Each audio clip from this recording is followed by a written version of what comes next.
ये जो नरेंद्र मोदी साहब का जो टेन्योर है, क्योंकि पाकिस्तान में, क्योंकि मैं इसको पाकिस्तान के रेफरेंस से बात करूंगा पहले, कि पाकिस्तान में ये समझा जा रहा है कि शायद कोई ओपनिंग नहीं हो सकेगी पाकिस्तान के साथ। लीडर जो है वो एक इलेक्शन की नहीं देखता, आगे की देखता है। बीजेपी की हुकूमत बनती है तो फिर आपको इस किस्म की जो इंकर्शंस हैं वो ज़्यादा नज़र आएंगी, यानी कि जहाँ वो पाकिस्तान के ख़िलाफ़, चीन के ख़िलाफ़ और बाकी जो इलाकाई ताकतें हैं उनके ख़िलाफ़ जो है एक बड़ा वाज़े शिद्दत पसंदाना जो है रवैया भी इख्तियार करेंगे और उसकी बेस भी बनाएंगे। उनके प्राइम मिनिस्टर की तरफ से मुबारकबाद नहीं दी गई, तो इंडिया ने तो बुलाया ही नहीं, इनवाइट ही नहीं किया। और प्राइम मिनिस्टर शहबाज शरीफ मुबारकबाद अब दे रहे हैं काफ़ी दिन के बाद, लेकिन इंडिया की तरफ से भी कोई लिफ्ट नहीं करवाई। अब अगर सेम प्राइम मिनिस्टर बन रहा है, उनके मतलब कि अब पहले था, अब दोबारा फिर बन गया, तो वो अपना सेम पॉइंट ऑफ व्यू लेके आगे जाएगा और गवर्नमेंट उनकी स्टेबल है, उनकी इकॉनमी भी स्टेबल है, वो फिर आगे मज़ीद तरक्की करेंगे। अब बैरूनी तौर के ऊपर जो है ज़्यादा जहराना पॉलिसी इख्तियार करने की कोशिश करेंगे और जाहिर सी बात है ये करने के लिए वो इंटरनली जो उनके रियासती इदारों के साथ, बिलखसूस उनके हिंदुस्तानी फ़ौज के साथ, हिंदुस्तानी पुलिस के साथ जो उनके ताल्लुकात हैं उसके अंदर वो इजाफा भी करेंगे और उसको इस्तेमाल करने की कोशिश भी करेंगे। You poke India in the eye, you poke Modi 3.0 in the eye कि साहब जिस दिन आपकी स्वेरिंग होती है ये लो साहब एक तोहफा हमारी तरफ से। ऐसी वो पर्सनैलिटी बनकर उभरे है ना, इंडिया में रोल मॉडल बन गए। हर यंग जनरेशन का जो भी यंग उधर से उठता है ना, वो मोदी मोदी जो है ना वो बोल रहा होता है। और इतनी मेजोरिटी के साथ जीतना, मैं कहता हूँ भाई कोई ऐसा वर्ल्ड लीडर नहीं है जितनी मेजोरिटी के साथ जीता और इतने कंसिस्टेंट परफॉर्म कर रहा हो। आप पावरफुल शो, ऐसा पावरफुल शो गया है कल का oath taking ceremony Narendra Modi साहब का, कि भाई क्या बात है। 7 कंट्रीज के लीडर्स उनके साथ खड़े थे। Congratulation to Narendra Modi. और दूसरे नंबर पे इंडिया को मैं कंग्रेचुलेशन करूंगा कि बड़े खुशकिस्मत लोग हैं कि उनको ऐसी जो है वो मोदी साहब उनको मिले। और जिस तरह की उनकी तरक्की हम देखते आ रहे हैं अगर 10 सालों में, तो मेरे ख्याल में उन्होंने इंडिया की किस्मत बदल के रख दी है। आप पावरफुल शो, ऐसा पावरफुल शो गया है कल का oath taking ceremony Narendra Modi साहब का, कि भाई क्या बात है। 7 कंट्रीज के लीडर्स उनके साथ खड़े थे। तालिबान पाकिस्तान अफगानिस्तान में आ गई थी, आपके मुल्क में जलसा मच रहा था, जलसा मना रहे थे। आपके DGISI साहब जैसे कि कोई कॉन्करिंग हीरो होता है वो काबुल पहुंचे, टॉप क्लास की विस्की उन्होंने पी वहां पे। मोदी साहब ने उन तमाम लीडर्स के साथ मुलाकातें की हैं। एग्जैक्टली ये जो 7 कंट्रीज के लीडर्स आए हुए थे, इसके वो पर्सनैलिटी बनकर उभरे है ना, इंडिया में रोल मॉडल बन गए। हर यंग जनरेशन का जो भी यंग उधर से उठता है ना, वो मोदी मोदी जो है ना वो बोल रहा होता है। और इतनी मेजोरिटी के साथ जीतना, मैं कहता हूँ भाई कोई ऐसा वर्ल्ड लीडर नहीं है जितनी मेजोरिटी के साथ जीता और इतने कंसिस्टेंट परफॉर्म कर रहा हो। तो भाई ये क्रेडिट सारा जो जाता है ना, ये मोदी को ही जाता है।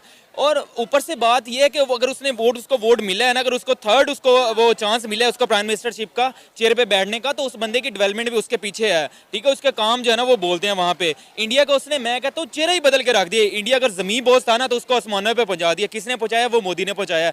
अभी 6-7 महीने अगर पहले की आप बात कर लेना तो पाकिस्तानी रुपये और इंडियन रुपये में तकरीबन इंडियन रुपये जो 1.5-2 रुपये का था पाकिस्तानी, और आज 3.5 रुपये से भी ऊपर हो गया है। इतनी डेवलपमेंट आप लोग इंटरनेशनल डेवलपमेंट देख लें, इंटरनेशनल कंपनीज के जो CEOs हैं वो सारे इंडियंस हैं। मतलब इतनी ज़्यादा तरक्की वहाँ पे हो गई है। हर मल्टीनेशनल कंपनी आप देख लें, वो सारे उसके हेड ऑफिस जो है ना वो इंडिया में। अब इंडिया ऑटोमोबाइल कंपनी में आगे चला गया, इंडिया बाइकें बनाने में, इंडिया गाड़ियाँ बनाने में, इंडिया मेडिसिनल का वो इंडस्ट्री में दुनिया का नंबर 1 प्रोड्यूसर बन गया भाई, दुनिया का नंबर 1 सप्लायर बन गया है। ये इंडिया की जब इतनी ज़्यादा ग्रोथ हो गई है दुनिया के अंदर, इतनी ज़्यादा, अमेरिका के बाद अगर किसी को अब वो जिस तरह कहते हैं ना वो पूजा की जा रही है किसी मुल्क की, तो वो इंडिया ही है। हर ये तो अभी 10 सालों की हमने उनकी, ये जो नरेंद्र मोदी साहब का जो टेन्योर है, क्योंकि पाकिस्तान में, क्योंकि मैं इसको पाकिस्तान के रेफरेंस से बात करूंगा पहले, कि पाकिस्तान में ये समझा जा रहा है कि शायद कोई ओपनिंग नहीं हो सकेगी पाकिस्तान के साथ, क्योंकि हम देखते हैं कि पहले पाकिस्तान को इनवाइट किया जाता था, बात हल्की फुल्की होती थी, लेकिन अब बिल्कुल साइलेंस है। एक तो साइलेंस की वजह बताएं, क्यों इंडिया के अंदर साइलेंस है, और दूसरा ये बताएं क्या कोई बातचीत हो सकेगी पाकिस्तान के साथ? कमर, एक होता है, हम बोलते हैं मिलिट्री पार्लेंस में सिनेरियो लॉजिक। जब हम वॉर गेमिंग करते हैं सिचुएशंस की, एक सिनेरियो लॉजिक होता है। If you go purely by scenario logic, इस वक्त पाकिस्तान को बहुत सारी इकोनॉमिक प्रॉब्लम्स हैं, इकोनॉमिक मसाइल हैं, And I would think कि Pakistan would like to focus inwards and repair the economy, get it back on road. वो आपकी top priority होगी. We had thought that you would not be looking for picking up fights in the neighborhood, at least not with India. But unfortunately, कमर एक बात जो हुई है और वो कोइंसिडेंस बड़ा खराब है, बहुत खराब कोइंसिडेंस है कि पहला डे जिस दिन मोदी सरकार मोदी 3.0 की स्वेरिंग इन हो रही थी, उसी दिन एक टेररिस्ट अटैक हुआ है. And it is fairly mass casualty. कोई 10 अफराद शहीद हुए हैं, 33 कोई घायल हुए हैं. पिलग्रिम्स की एक बस जा रही थी रियासी के इलाके में, उस पे अटैक हुआ, बस खड्डे में गिर गई और बड़ा नुकसान हुआ है. आई एम सॉरी बट बिल्कुल साफ तरीके से फौजी भाषा में अगर हम बात करें, it is not a good start. It is a very bad augury. It is a very bad augury. We had thought the scenario logic was that they would leave us alone, we would leave you alone. ठीक है ना, कि you are in economic trouble. 2 रोज की रोटी पाकिस्तान की जनता को काफी problems हैं, काफी मसाइल हैं.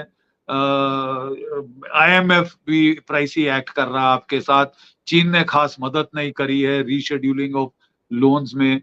So this is the time when we thought the Pakistani state, the Pakistani polity would like to settle down and not provoke or poke India in the eye. ये जो टाइमिंग है ये बड़ी गलत है. अब बैरूनी तौर के ऊपर जो है ज़्यादा जारहाना पॉलिसी इख्तियार करने की कोशिश करेंगे और ज़ाहिर सी बात है ये करने के लिए वो इंटरनली जो उनके रियासती इदारों के साथ बिलखसूस उनके हिंदुस्तानी फ़ौज के साथ, हिंदुस्तानी पुलिस के साथ जो उनके ताल्लुकात हैं, उसके अंदर वो इजाफा भी करेंगे और उसको इस्तेमाल करने की कोशिश भी करेंगे. इसलिए इलाकाई सतह के ऊपर अगर बीजेपी की हुकूमत बनती है तो फिर आपको इस किस्म की जो इंकर्शंस हैं वो ज़्यादा नज़र आएंगी, यानी कि जहाँ वो पाकिस्तान के ख़िलाफ़, चीन के ख़िलाफ़ और बाकी जो इलाकाई ताकतें हैं उनके ख़िलाफ़ जो है एक बड़ा वाज़े शिद्दत पसंदाना जो है रवैया भी इख्तियार करेंगे और उसकी बेस भी बनाएंगे. इसके साथ साथ अंदरूनी तौर के ऊपर जैसे जैसे ये दोनों जो उनकी पार्टनरशिप्स आएंगे स्ट्रॉन्ग होंगे तो वो उसकी बुनियाद के ऊपर जो है अंदरूनी तौर के ऊपर भी अपनी जो यूथ है जिसको उन्होंने लूज़ किया है उसको दोबारा इंगेज करने की कोशिश करेंगे. तो ये एक लिहाज से एक टर्बुलेंट टाइम होगा, लेकिन एक चीज़ वाज़े तौर पे उभरी है कि जो हिंदुस्तान के जो अंदरूनी तो मुझे उम्मीद है कि ये वीडियो आपको पसंद आया होगा. वीडियो पसंद है तो प्लीज़ हमारे YouTube चैनल को जरूर सब्सक्राइब कीजिए. इसी प्रकार का भविष्य में वीडियो देखने के लिए चैनल को सब्सक्राइब कीजिए. हमारे इस YouTube चैनल पे आपको इससे भी ज़्यादा इंटरेस्टिंग वीडियो भविष्य में देखने को मिलता रहेगा.